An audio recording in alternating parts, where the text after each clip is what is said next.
Terre nourricière à l'infini étendue. Glèbe que depuis des âges féconde la sueur de nos hommes.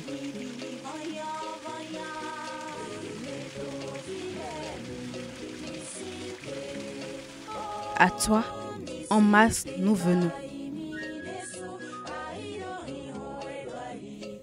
Dans la clarté du jour naissant, nous remontons à la source de notre temps, essence de notre vie oubliée dans nos chants.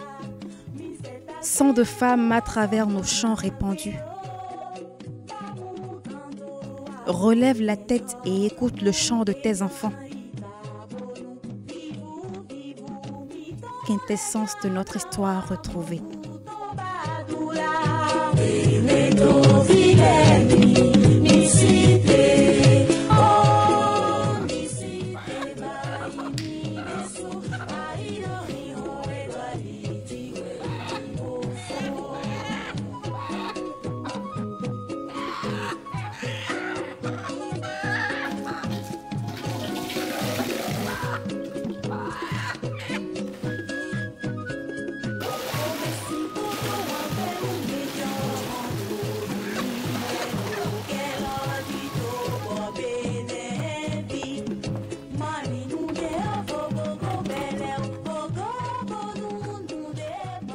Grand-père, tu es tout affairé depuis ce matin. Il n'y a que je voudrais donner à manger et à boire à ma mère, ton arrière-grand-mère. Ta mère? Mon arrière-grand-mère? Tout à fait. Comment est-ce possible, grand-père?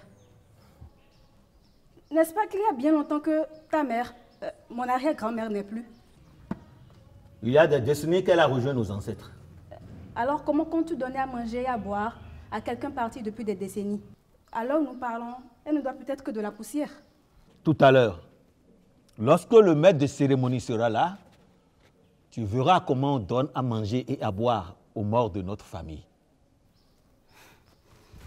D'accord.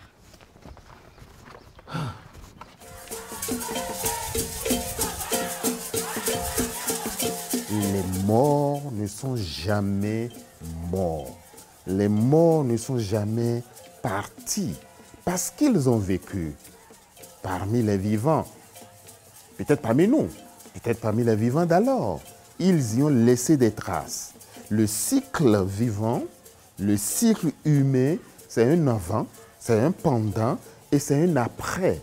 Et puisque les morts ne sont jamais morts, nos parents, dans leur organisation, ont mis en place un ensemble de mécanismes, un ensemble de modalités, de rites et de rituels pour les célébrer et pour expliquer aux générations futures, aux générations présentes, que ces personnes ont vécu, ces personnes ont agi. Et parmi ces rituels structurantes, nous pouvons déjà citer dans le Dahomey, par exemple, tout le cérémonial, toute la valeur fondatrice des Nesukwe et des Zomadonu.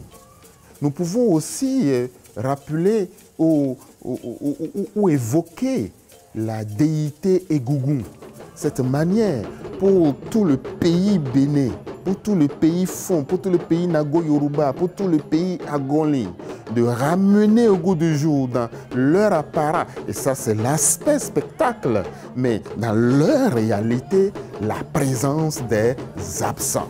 Nous pouvons aussi évoquer les autels portatifs. Je n'aime pas cette traduction, mais je l'évoque pour les besoins de la cause. Nous allons évoquer les assins. qui sont des sortes d'hôtels portatifs, qui sont des sortes de lieux où on évoque, on appelle, parfois même on convoque avec beaucoup de respect nos morts, ceux qui sont partis, afin de nous aider à conjurer les mauvais sorts, afin de nous aider à mieux vivre, afin de leur donner à manger, à boire, afin simplement de les célébrer. En célébrant une Amazone aujourd'hui, en célébrant les morts aujourd'hui, nous bouclons la boucle en rappelant aux générations d'aujourd'hui et de demain que dans la culture négro-africaine, dans la culture dahoméenne, dans la culture fon, dans la culture Adjatado, dans la culture Nago-Yoruba, le mort n'est jamais mort.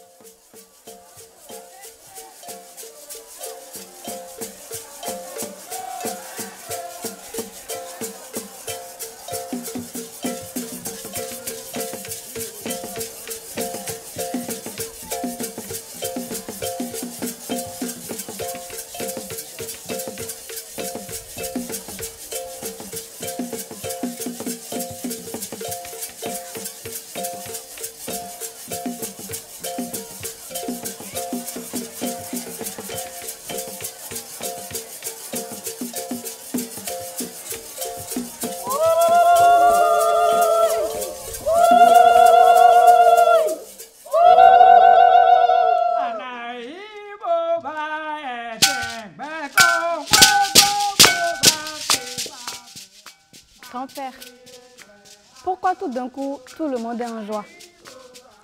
L'esprit de l'illustre disparu a accepté nos offrandes. C'est ce que nous révèle la disposition des quartiers de cola sur le sol.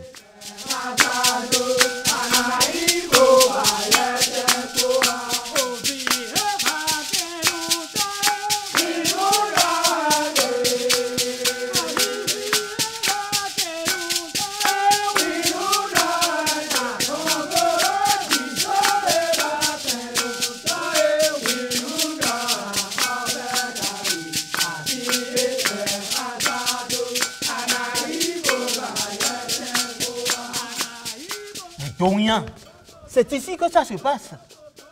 N'est-ce pas qu'elle danse bien, grand-père?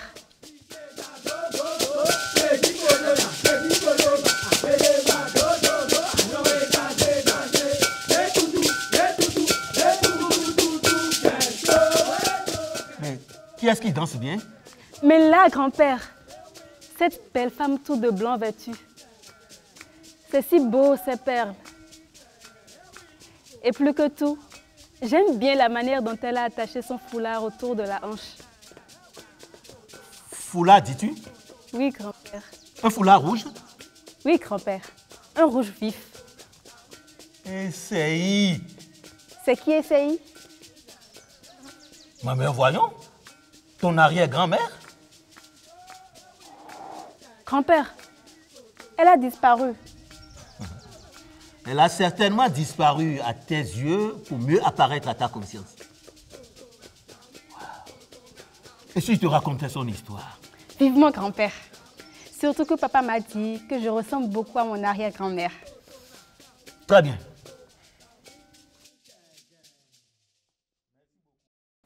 Ma petite fille, je te parle. Mais par ma bouche, mon père te parle. Et mon grand-père à moi te parle. Tous ceux qui ont connu la vie de ma mère avant qu'elle me donne la vie te parlent. Et naturellement, chez nous, quand on veut raconter une histoire, on dit histoire. Et moi, je réponds raconte. Histoire. Raconte. Il était une fois, en ces années-là, où le roi Glélé égrenait les 31 ans de son règne sur le Dahomey, une femme dans Agonli qu'on appelait Essayi. Essayi était belle comme le jour. Et elle était perçue comme une femme qui aimait défendre l'égalité entre les hommes. Non, que dis-je? Entre l'homme et la femme. Et une nuit, précisément au moment où la rosée a fini de rafraîchir les toits et de déguiser des appétits dans les corps humains, on entendit un cri de femme déchirer le silence établi. C'était le cri de Zobanu, dont le mari, Vempe, roulait de coups, car Vempe était amoureux de Zobanu et aussi de l'alcool. Le cri de Zobanu monta plus fort, plus lancinant dans la nuit. Les Agoninous qui entendirent Zobanu se contentaient de mieux se couvrir le corps et de dire avec un ton agacé, mais que Zobanu donne au diable ce qui est au diable et qu'on ait enfin une nuit tranquille pour dormir. Alors, personne ne mit le nez dehors pour voler au secours de Zobanu. Personne, sauf la belle et jeune Essei. Je vais encore réclamer mes droits. Oh, laisse-moi, c'est forcé. Si ça me plaît, Laisse-moi. je vais faire. Laisse-moi. Si ça me plaît, je vais C'est faire. forcé. Je vais encore réclamer Laisse-moi. mes droits. Je vais faire. Oh, laisse-moi. Si ça me plaît. C'est forcé. Quel homme s'immisce comme ça dans une bagarre de couple? Zobanu, n'est-ce pas là la preuve que tu me trompes? Hey, ton amant qui ose profiter de la nuit pour m'agresser jusque dans ma propre maison s'en va perdre la vie. Essaye. C'est toi?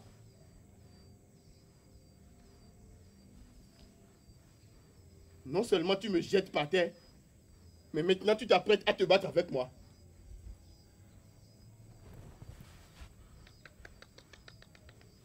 Je ne me prête pas à ton jeu.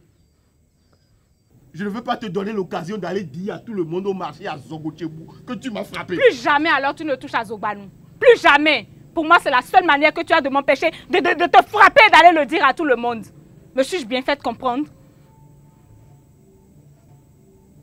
Si l'envie te prend encore, je sais quoi faire. J'attends que tu rentres dans ta chambre avant de partir. Zobanu, la femme aux 13 fesses. Sache que désormais tu as en moi une alliée sûre.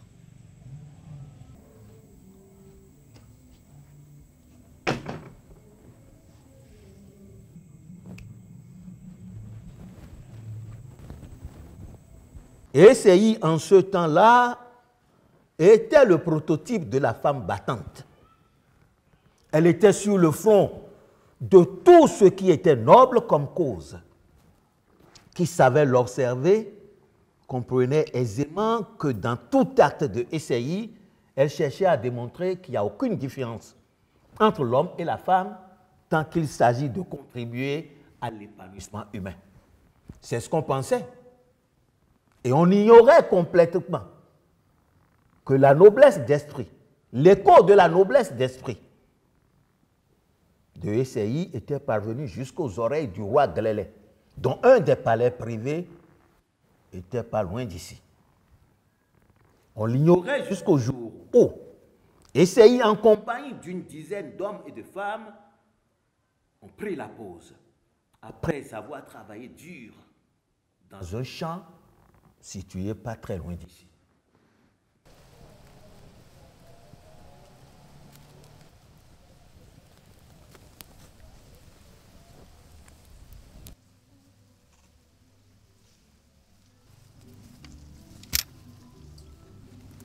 Femme, c'est vous que nous sommes venus voir. Et pourquoi donc? Nous sommes des recruteurs dans l'armée. Et nous vous choisissons pour servir dans l'armée de Dada Glélé, le souverain du Dahomey. Et pourquoi moi? Pourquoi pas elle? Ou encore elle? C'est sur vous que le choix du palais s'est porté. Car le sang qui ne recule jamais devant les obstacles vous circule dans les veines. Nous recrutons des jeunes filles comme vous, fortes d'esprit et de corps. Et avec ce que nous savons en vous, l'on ne peut s'empêcher de vous enrôler dans l'armée du Dahomey. Et sachez qu'il n'y a pas de plus grand honneur que de servir dans la garde rapprochée et d'être directement sous l'ordre du roi.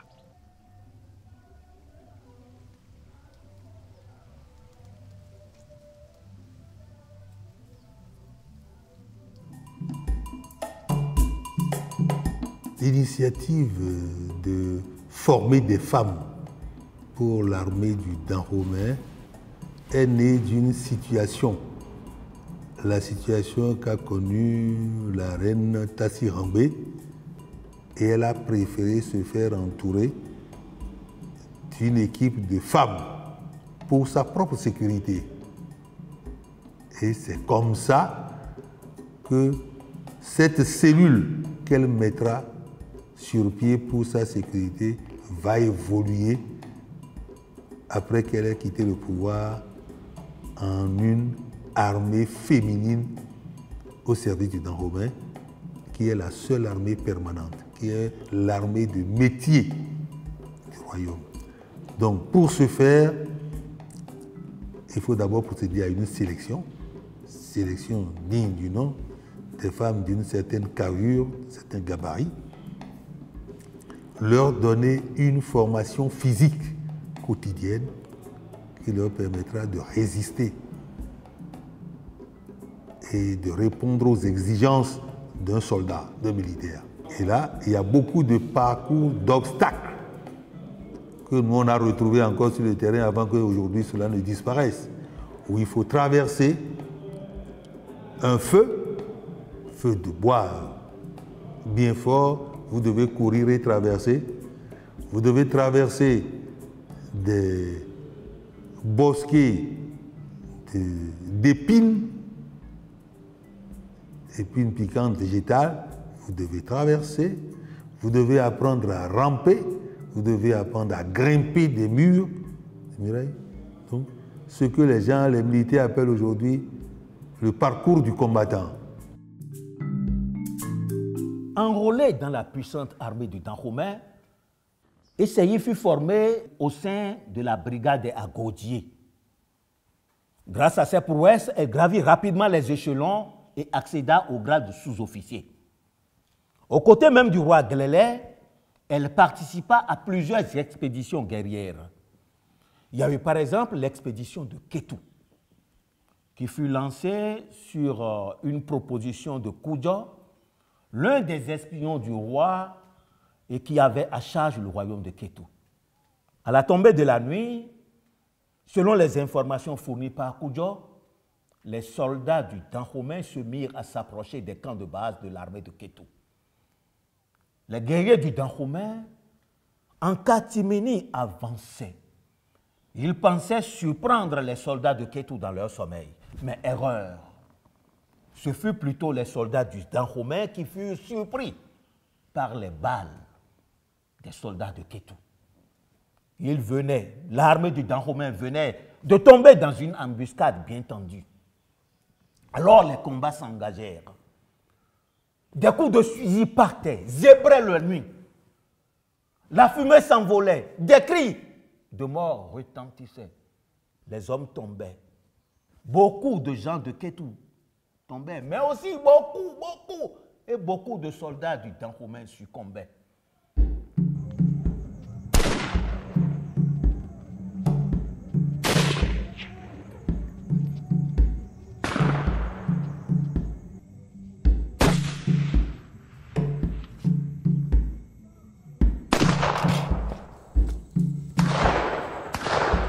Ici, couvre-moi.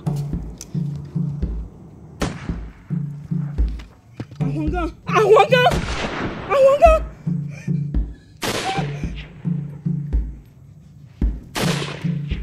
Essaye. Replions-nous. On perd trop d'hommes. Replions-nous.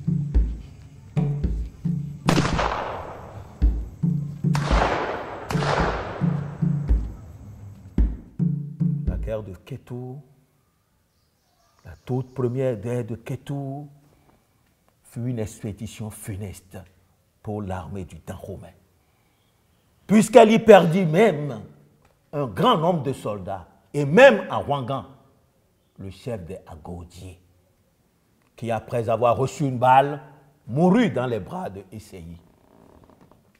Mais comme il n'y a pas plus entêté, plus expansionniste, plus vindicatif que le royaume du Dahomey, après cette première débâcle, une autre expédition fut lancée sur Kétou.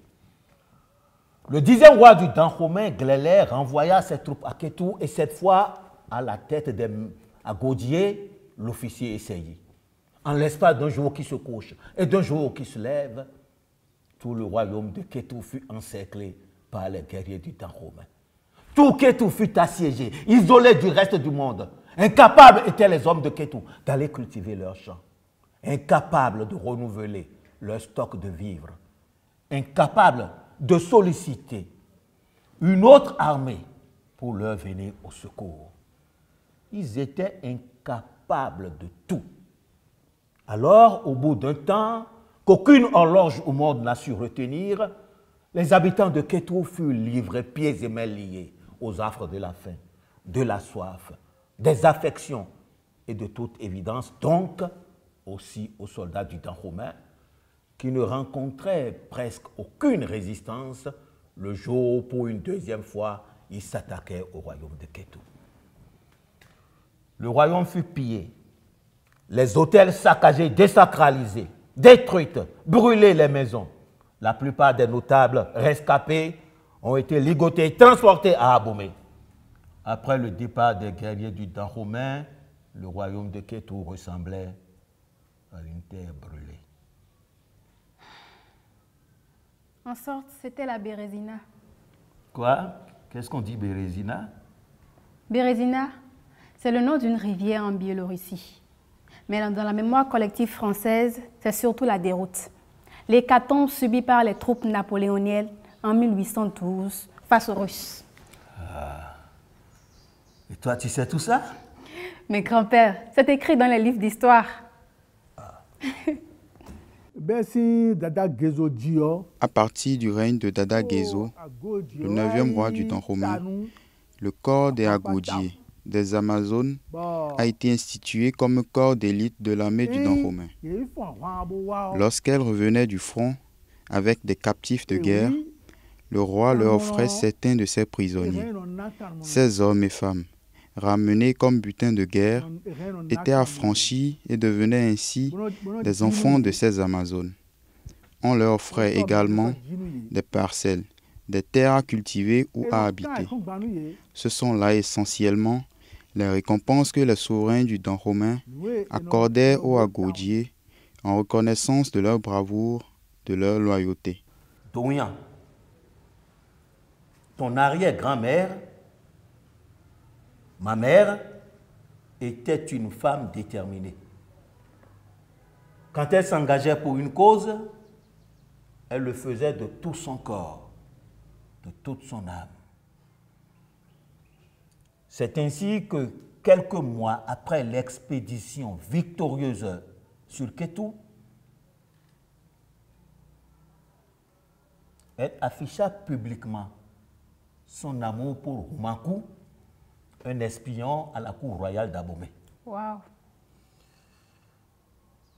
Alors, Esseyi fut obligé de quitter l'armée du Dahomey pour consacrer son cœur et sa vie à Roumakou, l'élu de son cœur. Mais grand-père, elle ne devait pas être si âgée. Pourquoi une retraite aussi prématurée?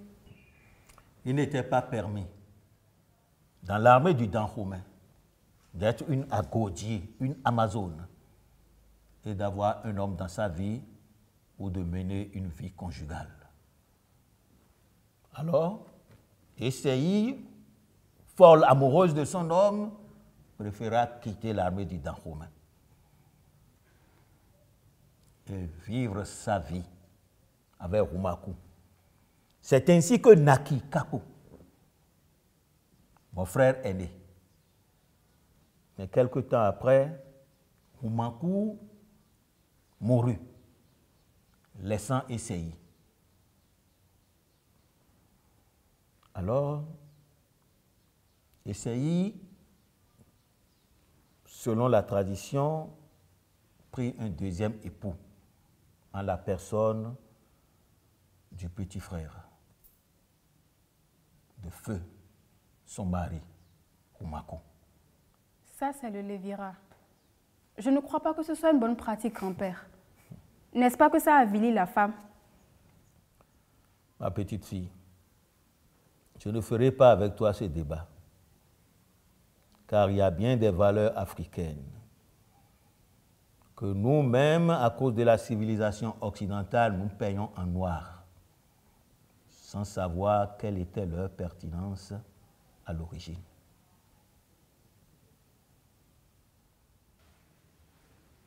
Pour revenir à nos mots et tons, c'est dans ce Lévira, ton Lévira là, qu'Essayi donna la vie à des jumeaux.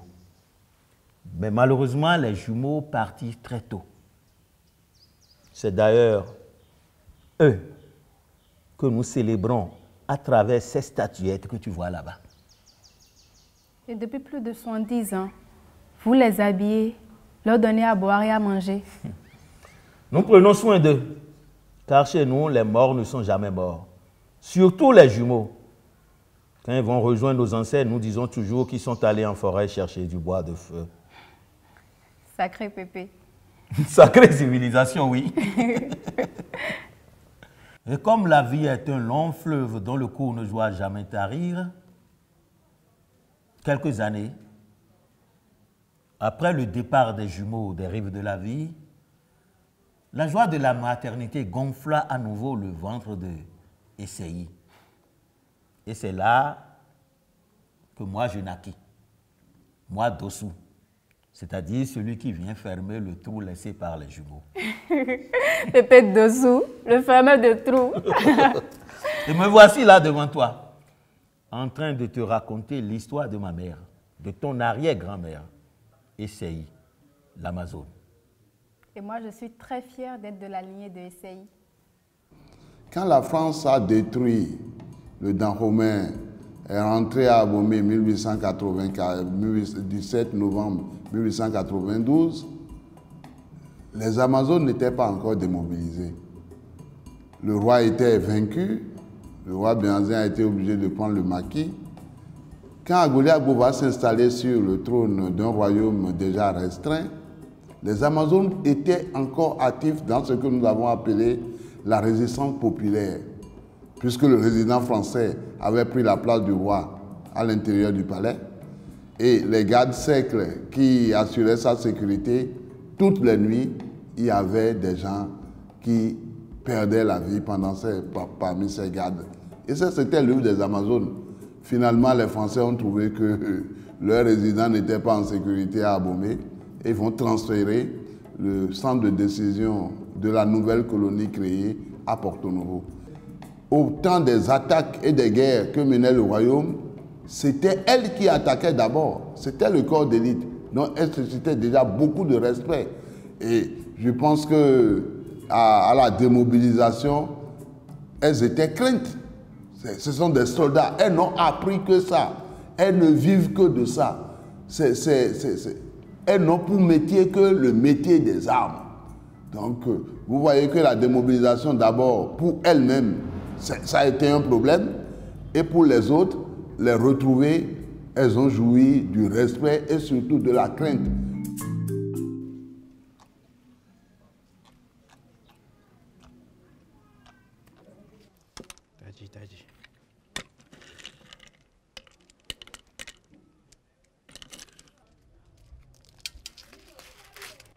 Enfant mal éduqué, dis-toi que tant que je serai le chef de cette collectivité, tu n'auras pas la paix dans cette maison. À moins que tu te corriges et vives selon les normes établies.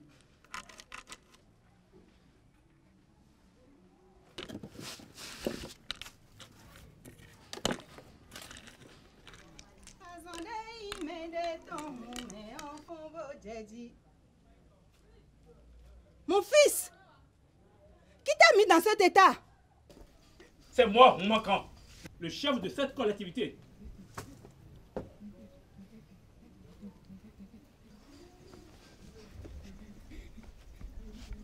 Malheur à toi si tu oses détacher cette corde.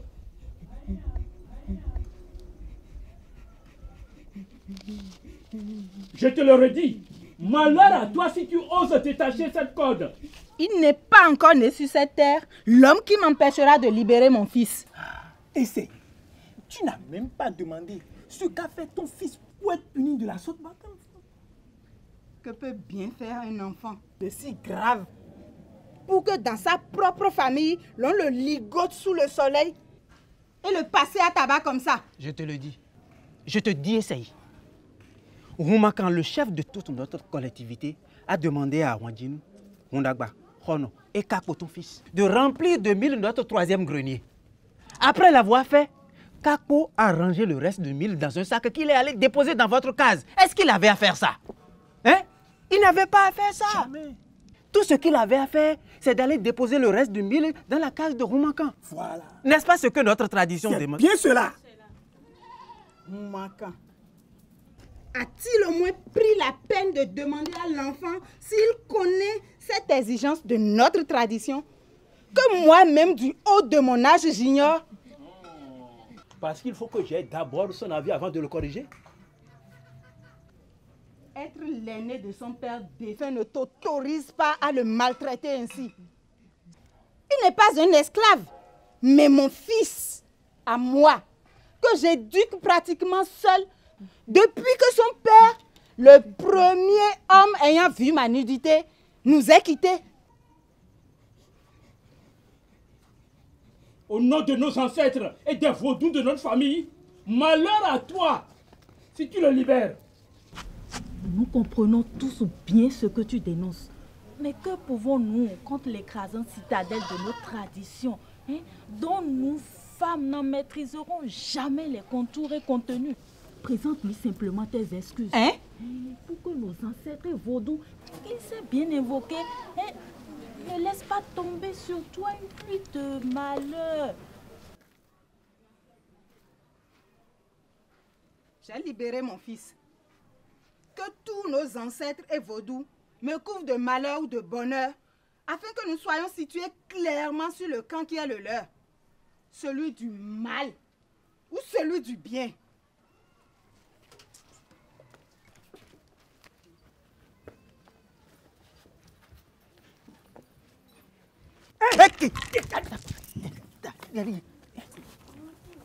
Essaye.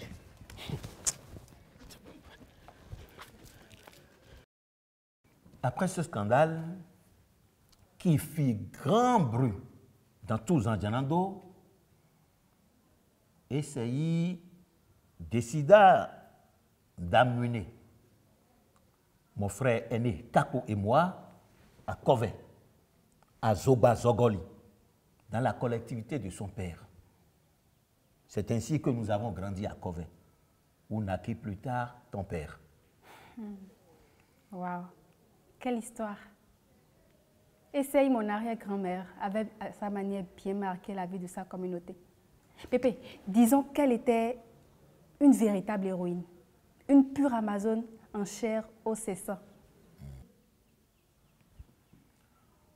Essaye, ma mère, je l'ai vue en chef entreprendre et réussir la cuisson et la vente de affinti, la moutarde traditionnelle. Les femmes venaient de tous les horizons s'approvisionner chez elles pour aller revendre dans des marchés célèbres, tels que le marché de Tenji appelé à Kodedro, ou même à Akbomen, à Ronjoroto, le marché des rois, installé par le roi Gezo pour immortaliser et célébrer sa victoire sur les maris de Ronjoroto. Non. Le affinti, la moutarde de Essayi était un label et elle-même une source de conseils à laquelle aussi bien les hommes que les femmes venaient s'abreuver. De ce que m'a confié mon père, donc ton arrière-grand-père, la plupart des Amazones du temps des rois du Dahomey étaient des femmes d'une race exceptionnelle. Elles accomplissaient des prouesses inouïes de par leur bravoure. Elles brisaient toutes les barrières pour révéler à leurs frères d'armes que c'est un pur abus de langage quand l'on dit de la femme qu'elle est le sexe faible. Nombreuses sont aussi celles d'entre elles qui, une fois démobilisées, revenaient dans leur communauté de par leur esprit d'abnégation, leur sens de la discipline, leur ténacité et volonté acharnée de faire à la perfection tout ce à quoi elles s'attelaient, elles donnaient aux femmes et même aux hommes de leur communauté les clés de la réussite ici sur Terre.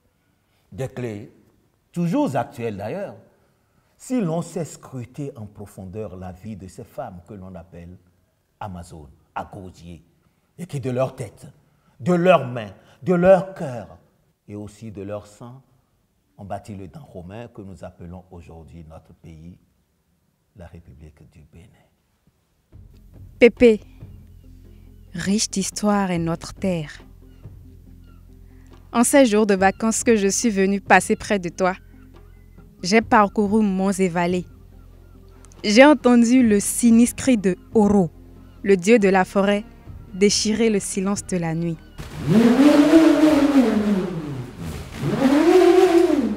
J'ai vu dans la nuit les masques galédais harmoniser de leurs grelots le magnifique cœur des hommes qui dansent en cercle. À Zanyanado, j'ai bu la douce et rafraîchissante eau de Ahoho, la source cascade.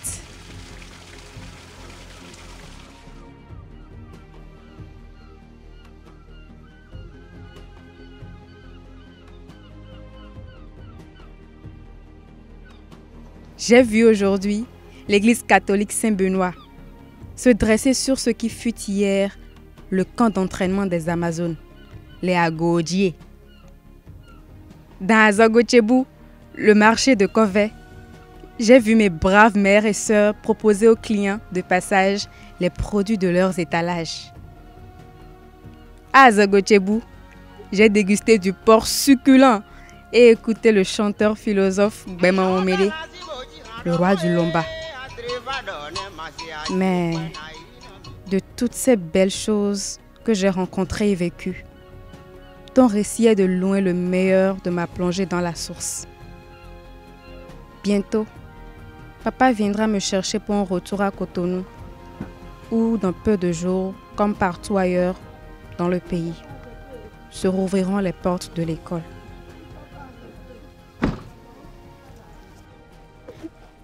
Pépé, avec la traversée que tu m'as permise de faire, je me suis plongée dans la source de ma vie et suis allée à la rencontre du vrai enfoui en moi-même depuis des âges. Je sais à présent ce qui me reste à faire pour que jamais ne s'éteigne le flambeau des Amazones, et en particulier celui de mon arrière-grand-mère, Essei. Tiens, c'est pour toi.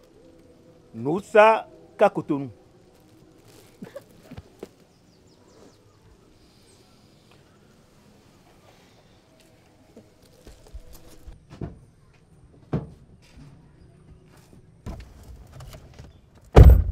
On peut y aller, papa.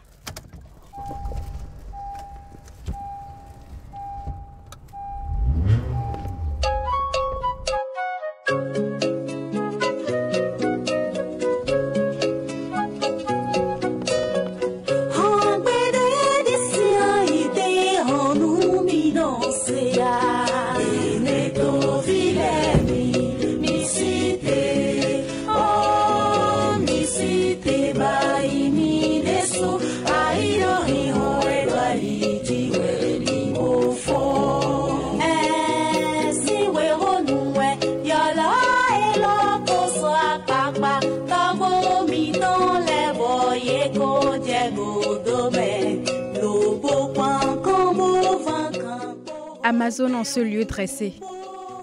Je viens au rythme du cœur qui bat dans ma frêle poitrine te dire le message des filles et fils de la terre à tes pieds étendus.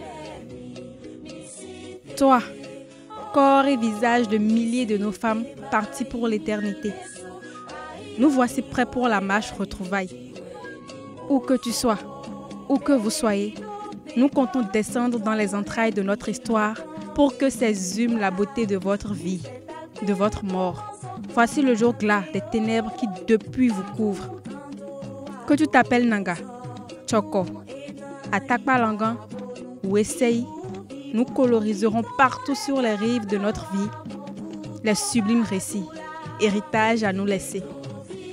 Amazone de ma terre, que sur vous et sur nous se lève l'astre de notre résurrection.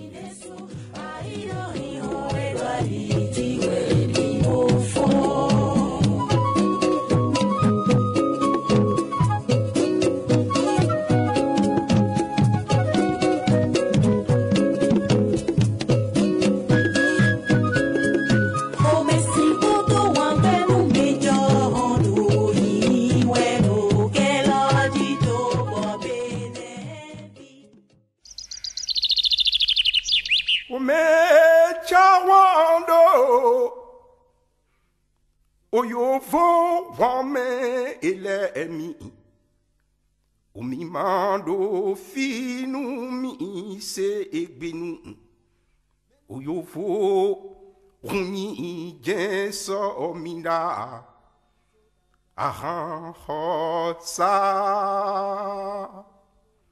Boka na handune Odikbe chawando Falancé yo vo romele yegege Omimando finu mi se ekpe inu yo vo Mi dalo e mame e hun vivoyon wu Ele me chawando Oyo vo rome ae Omimando finu mi se egbenu Ozojage eruni jenso omida Ahanhosa Boka na handune Ido jiwe Jiwe ndo omi bu kaneje Odegbede Odegbe Esonano omogbede a Onwe Oho emi don kaka alubo Ome kude me so omo Mayon onpe uzuge Edami jami ton Ami jami ton die Elami jami ton Die nandu rami Oge devine so se egbenu Oufala anse edalo we me Ou vivoyon roux